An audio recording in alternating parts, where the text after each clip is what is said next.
This broke me.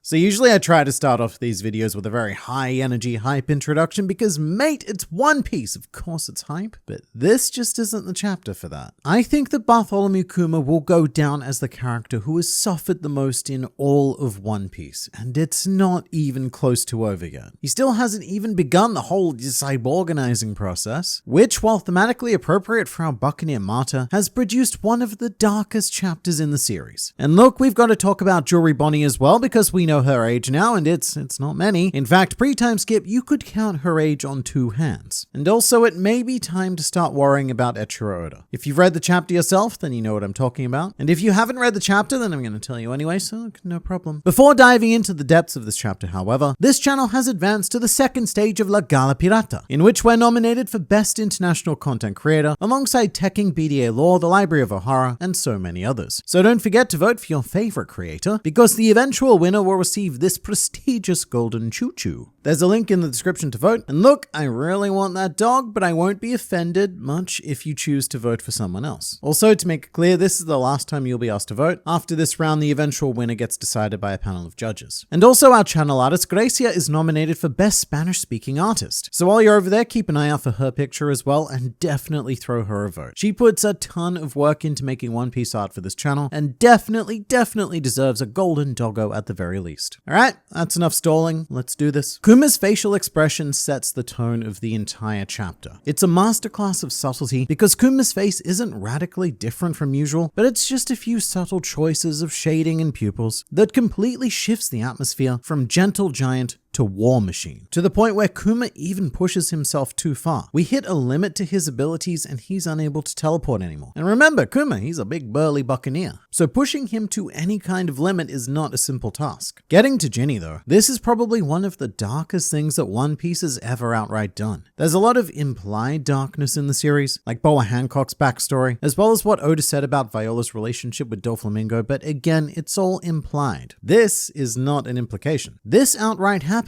because we have a Bonney. And I'm dancing around saying what actually happened because I'm fairly certain that using the actual word would get this video demonetized. And to add to the tragedy, we don't actually see Jinny in this chapter. Just a couple of close-ups of her body afflicted with the sapphire scale disease. It almost feels as if Kuma himself is manipulating us and pushing that memory out of the manga because it's too much to handle. But also, in one of the most despairful chapters of One Piece that's ever been created, there is this one tiny ray of optimism, which is that I will always remember Jinny as the way she was rather than what happened to her, which is something that Oda has deliberately hammered home because no images of Jinny were created after she was captured. But in this chapter, we have like 5 images of Jinny as we knew her, which is what Jinny wanted. She didn't want anyone, especially Kuma, to see her. So it's a nice little touch of Oda respecting the wishes of the characters, which, yeah, it sounds a little bit insane, but remember, this is the guy who quite literally has full conversations with his characters. So I know that it's something he considers at the very least. And putting this into perspective, Jinny is a character who was introduced 3 chapters ago. And in that time, we've gotten to experience a full spectrum of emotion with her, everything from laughing to crying. And despite being in what is mathematically 0.2% of the series, I don't think any of us are ever going to forget her name. I also kind of feel like instead of writing a review, what I've done here is written an obituary for Jinny, which got me thinking, is it at all reasonable to feel this way about a fictional character? I mean, maybe not. All I know is that, as sadistic as it is, I can only give Oda all of the credits in the world for still being able to create and implement these entirely new show-stealing characters a quarter of a century into telling his story. And then there's the added element that Jinny's final moments were spent in the church. It's really conflicting because, again, everything that happened to her is beyond horrific, but at least she got to die in her own home, you know? And as for Kuma, look, I have no words to express just how bad I feel for this man. Off-page, Bartholomew Kuma must have done something terrible to Eiichiro Oda, because this is an above-average serving of suffering that he's delivering Kuma chapter after chapter. Oh, I almost forgot. One of the hardest hitting moments of the chapter is when Kuma doesn't even get to hear Jinny say that she loves him, because he teleports away too quickly. I mean, I guess at least Jinny thinks he heard, so that's something. It's not easy finding positives in a chapter like this. However, in typical Oda style, he then flips the emotional switch as we are introduced to a baby Bonney. So we'll get to talking about her age in a bit, that's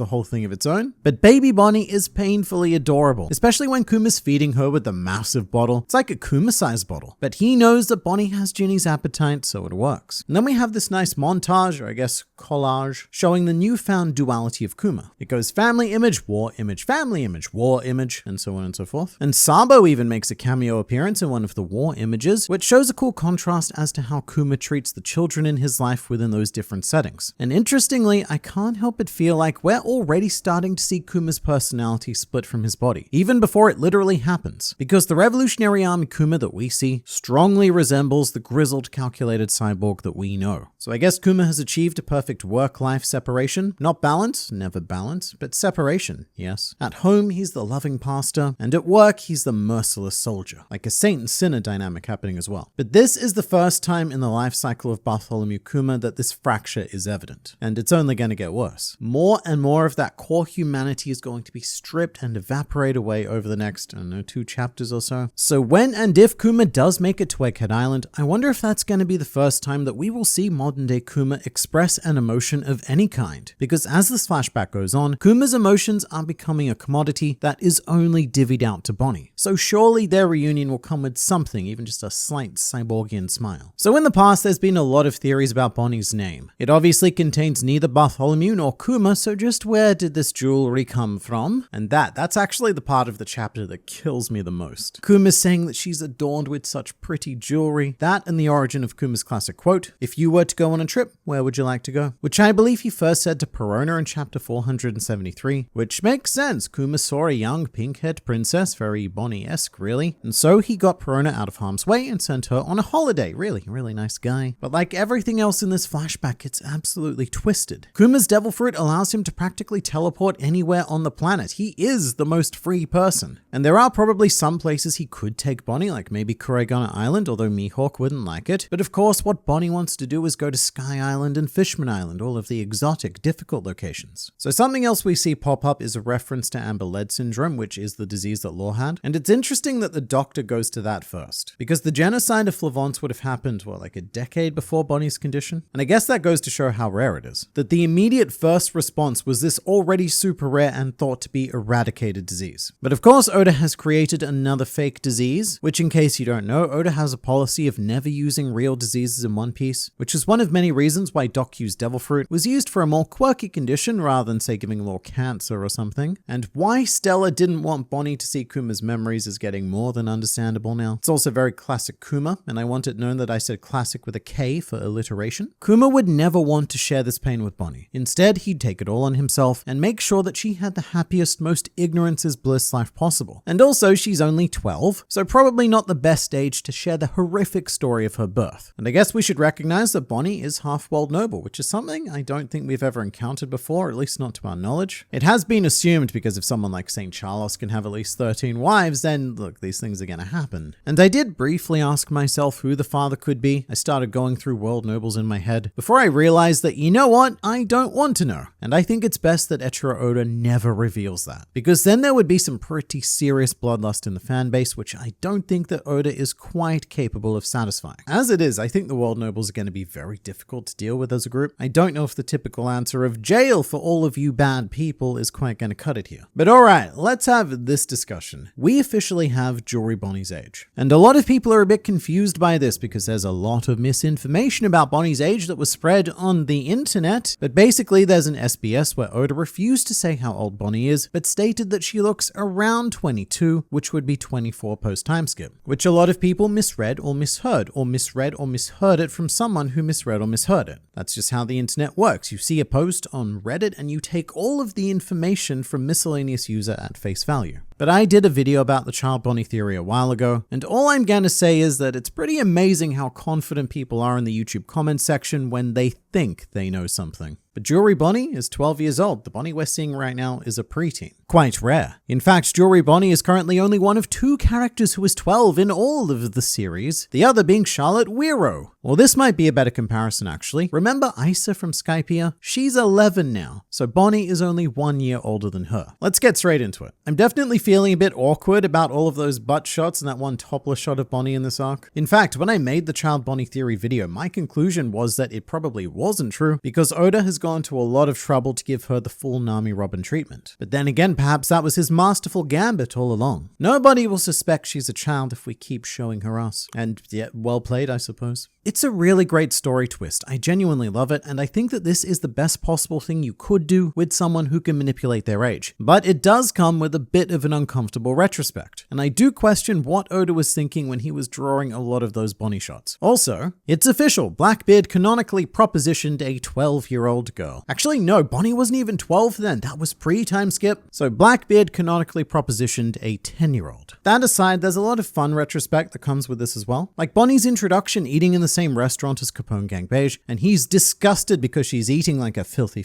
child, which is a fun dynamic because Beige is a fatherly character, so they have this interesting parent-child interaction. Here's another fun positive. When Bonnie's age was confirmed, my first thoughts were, ooh, Sanji, you're in trouble, mate. But to the best of my memory, he's never shown any interest in Bonney. So maybe Sanji is just such a pervert to his very core that he could sense that something was off. Either way, well done to him. And after finding out, I think that Nami is going to be very protective of Bonney due to her thing with children. Probably Robin as well, because she can definitely empathize with being a child hunted by the world. And there's definitely a foreboding sense of what could happen to Bonney because we don't see the end result of Jinny's disease. Oda purposely hid it. So it's like keeping the monster in the shadows of a horror movie. As soon as you see that monster, it loses a lot of its power because truly terrifying horror plays on the imagination. It gets you thinking about what could be, and then as soon as you see what is, then it's limited and it's not as scary. And we have a similar effect happening here with the Sapphire Scales, which does make me worry for Bonney, even though I know she's going to be fine because I see her now. But we're also in a very fun spot with the 7 Warlords timeline. So the very first person who was known to be given a Warlord position was Boa Hancock 13 years ago. 2 years after that, Jinbei became a Warlord, and after that, Doflamingo became one. And it's really interesting that this whole system was a very slow build affair. It's not like they chose 7 pirates all at once. It was a gradual process until they ended up with 7. That, or there was an original 7 Warlords, but they started dropping out pretty quickly, and the system's always been a bit of a mess. But Kuma would now be the most recent to join the original 7, because we ended this chapter 5 years before the modern day, which happens to be the very same year that Ace left the Goa Kingdom to start his no doubt very successful pirating journey. But that's just a taste of how close we're getting to the modern timeline. I tell you what though, as a result of this chapter, we now have a brand new tragic Kuma thought to consider. Because at first I thought we'd finally found a limitation to Kuma's devil fruit. Given how he can react to everything else, I'm a bit surprised that he can't just push out the disease and take it upon himself. But then again, he could still do that once the disease properly threatens Bonney, and that's why he becomes a cyborg. Let's say we hit Bonnie's 10th birthday, which she misunderstands as the time when the scales will magically disappear. And so Kuma, as always, makes it better. He says, "Happy birthday, Bonney," and then goes push and takes all of the scales into himself. Because he lied to her. He said that the condition was going to be fixed. So from his perspective, what other choice does he have than to fix it, regardless of the cost? So out of necessity, he needs to keep lopping off diseased body parts and replacing them with new bits, eventually needing to undergo a full conversion for Bonnie's sake. And it should be said that Bonney was 10 years old when she was first introduced on Sabari, so whatever happens on Bonnie's 10th birthday, it's going to be quite the eventful year. Not good eventful though, bad eventful. And speaking of bad eventful, this cover page was a little heartbreaking as well. Oda's apology message was sad, not because I don't get to read a completed chapter, but because I know that he probably wouldn't want us reading it in the state. I imagine he probably feels a lot of shame and guilt for releasing 1098 like this, especially because it's such an emotionally poignant chapter, so you really don't want anything breaking that immersion. For what it's worth though, these sketches are insanely good compared to the sketch work of most other mangaka who are forced to resort to releasing a chapter in the state. I really don't think they're all that bad at all. You can always very clearly tell what's going on, but that's not the issue here. For the first time in the history of all of the One Piece, we have an incomplete chapter. So as a Hunter x Hunter and Jujutsu Kaisen fan, I'm used to seeing chapters like this. What happens is the authors, due to their health issues, often miss deadlines and are forced to release manuscripts in less than completed states. And this is now the second chapter in a row with this red flag. 1097 was a 13-page chapter, and I can practically guarantee that that was not the artistic intention. Oda is famous for complaining about how constrained he is by 17 to 18 pages a week. And this week is not only on the shorter side, but we didn't even get to finish it. So I'm now genuinely concerned about Oda's health, and that his recovery from surgery story either isn't going as quickly or as goodly as anticipated, or both. It could be both. It does give us a pretty concerning idea of the current production schedule of One Piece as well. Prior to this, Eiichiro Oda worked 3 to 4 chapters in advance, so whatever was being released this week, Oda was already storyboarding what was coming 3 weeks from now. And I think that's how for almost 1,100 chapters we've been able to avoid situations like this. But what this says to me is that production is razor tight right now. Like, we're writing the essay the night before it's due sort of situation. So what happens from here? Well, basically 1098 isn't going to be fixed anytime soon, so we won't actually get to see this completed chapter until volume 108 is released, which is probably going to be around late February or early March next year. But also, we do have some more immediate concerns. I honestly would not be surprised if One Piece had to take another long break, like another month-long break, because something is clearly going very wrong here, and a regular break week isn't going to solve it. With that said, we are rapidly approaching that time of year where we start to get extended breaks regardless. January is traditionally known as a very dry month for manga because of all the Weekly Shonen Jump holiday breaks, so that could be a good opportunity to break. Although honestly, as One Piece fans, I don't think we'll notice dry January as much as we usually do, because a lot of 2023 has been a bit dry as a whole. But I just don't think that Oda would release a chapter in this state unless he had no other choice. Like, there is something physically preventing him from finishing it. So in addition to the heartbreak of Kuma, Jinny, and Bonney, this chapter also makes me feel for the author himself. And no matter how long of a break he needs, I hope that Oda is able to recover, or at least find a more sustainable lifestyle. And for the sake of your own sustainable lifestyle, you can push the subscribe button for consistent injections of One Piece culture delivered straight into your YouTube feeds.